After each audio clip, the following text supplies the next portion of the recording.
अवधूत चिंतन श्री गुरुदेव दत्त. श्री स्वामी समर्थ. जय जय स्वामी समर्थ. माझ्या स्वामी भक्ती चॅनलमध्ये सर्वांना नमस्कार. स्वामी महाराजांच्या कृपेने तुमच्या सर्व चांगल्या इच्छा पूर्ण होत ही स्वामी महाराजांच्या चरणी प्रार्थना करते आणि आजच्या या नवीन व्हिडिओला सुरुवात करते.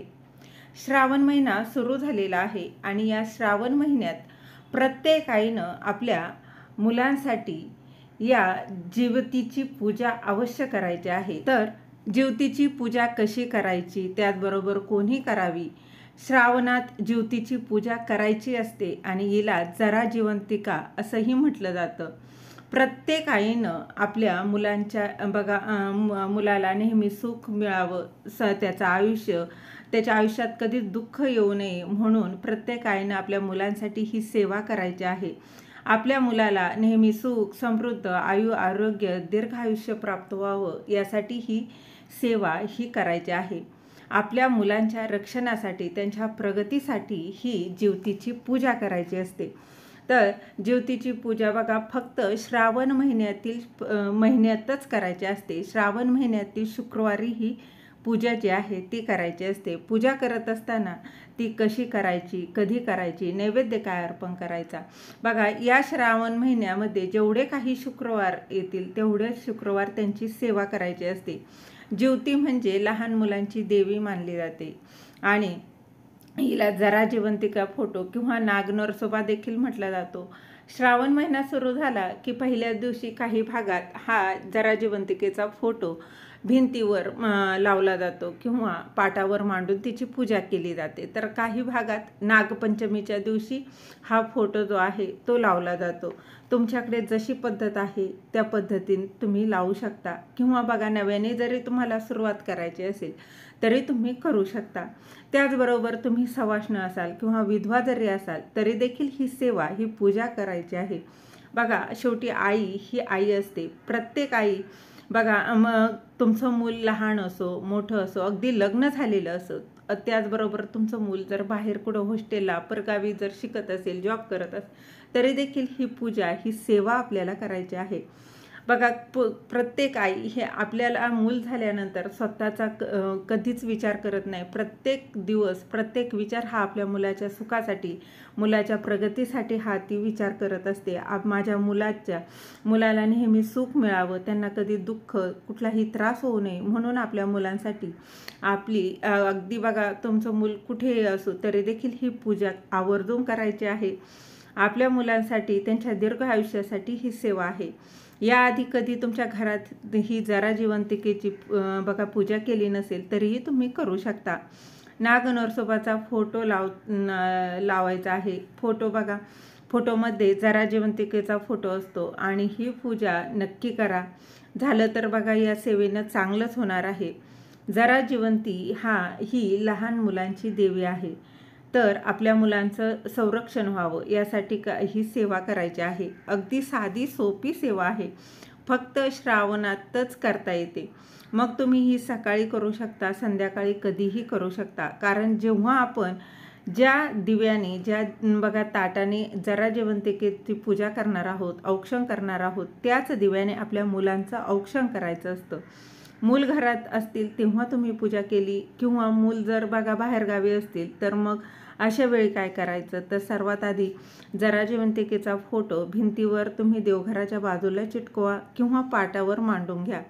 त्याला बघा नागनरसोबाही म्हटलं जातं. तर बघा या फोटोत वरचा जो फोटो आहे त्यामध्ये नाग आहे आणि मधला जो फोटो आहे ते जरा आणि जिवंतिका आहे. म्हणून ज्योतीची पूजा करायची असते. ज्योती ही लहान बाळांची देवी मानली गेली आहे.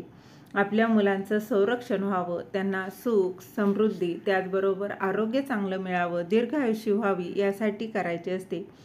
बघा तुम्हाला एक मुलं असो, 2 मुलं असो, कितीही मुलं असो, त्याचबरोबर लहान असो, मोठं असो, ही सेवा तुम्हाला करायची आहे. प्रत्येक आईनं ही बघा दर शुक्रवारी ही पूजा जी आहे ती करायची आहे. अगदी तुमचं मूल लग्न झालेलं असलं तरी चालणार आहे. तर काय करायचं आहे, अगदी दरवर्षी ही सेवा करायची आहे.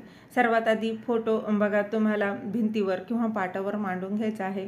त्यानंतर गणपती बाप्पांना मांडून त्यांची स्थापना करून गुळ खोबऱ्याचा त्यांना नैवेद्य अर्पण करायचा आहे, किंवा तुम्ही देवघरात गणपती बाप्पांना गुळ खोबऱ्याचा नैवेद्य अर्पण करू शकता.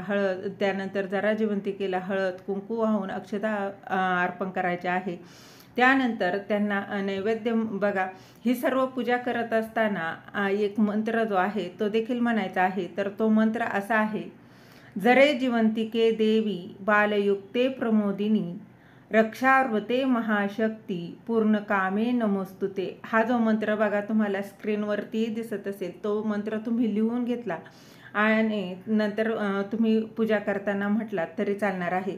हा जो मंत्र आहे तो तुमची पूर्ण पूजा होतोपर्यंत तुम्हाला म्हणायचा आहे, किंवा बघा एकदा म्हटलं तरी चालणार आहे.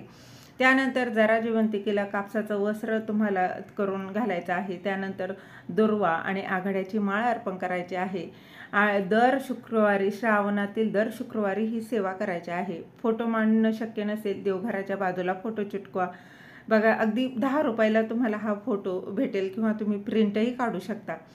त्यानंतर मग फोटो मांडून झाल्यानंतर तुम्हाला आता श्रावणात जी अमावस्या येणार आहे त्या अमावस्येच्या आधीच तुम्हाला हा फोटो काढायचा असतो. त्याच्या संदर्भाची माहिती मी व्हिडिओ नक्कीच अपलोड करेल.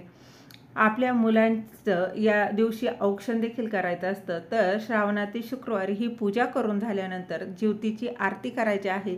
ज्योतीची आरती येत नसेल तर तुम्ही महालक्ष्मीची कुठलीही आरती म्हणू शकता. त्यानंतर नैवेद्य तुम्ही बघा गूळ आणि फुटाण्याचा नैवेद्य अर्पण करू शकता, किंवा तेही नसेल तर दूध साखरेचा नैवेद्य अर्पण करू शकता. त्यानंतर आरती करून झाल्यानंतर त्याच ताट्याने त्याच दिव्याने लगेचच आपल्या मुलांचं औक्षण करायचं आहे. औक्षण करताना पुन्हा हा श्लोक जो आहे तो म्हणायचा आहे. त्यानंतर बघा काही भागात कणकेचे दिवे करून त्याने औक्षण केलं जातं, जरा ज्योतीची औक्षण केलं जातं, आणि त्यानंतर त्या औक्षण करून झाल्यानंतर त्याच ताट्याने आपल्या मुलांचं औक्षण केलं जातं. तर काही बघा तुम्ही नागपंचमीला हा फोटो लावला तरी चालणार आहे, काहीच हरकत नाही. त्यानंतर तुम्ही पूजेला सुरुवात केली तरी काहीच नाही.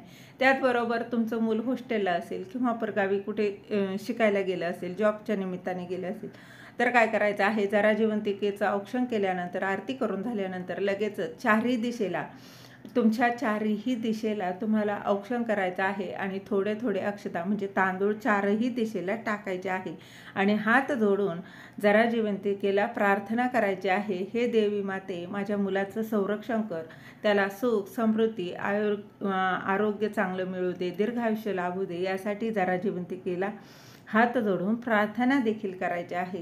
ही बघा श्रावणातच केली जाणारी पूजा आहे. प्रत्येक आईनं, मग ती आई सवाष्ण असो किंवा विधवा असो, आई असणं महत्त्वाचं आहे. त्यामुळे बघा तुम्हाला ही सेवा नक्की करा, ही पूजा आपल्या मुलाबाळांसाठी नक्की करा. बघा आपल्या मुलांची प्रगती होणार आहे. झालेली सेवा महाराजांच्या चरणी रुजू करते. दिलेली माहिती तुम्हाला आवडली असेल तर लाईक करा, शेअर करा, सबस्क्राईब करायला विसरू नका. श्री स्वामी समर्थ.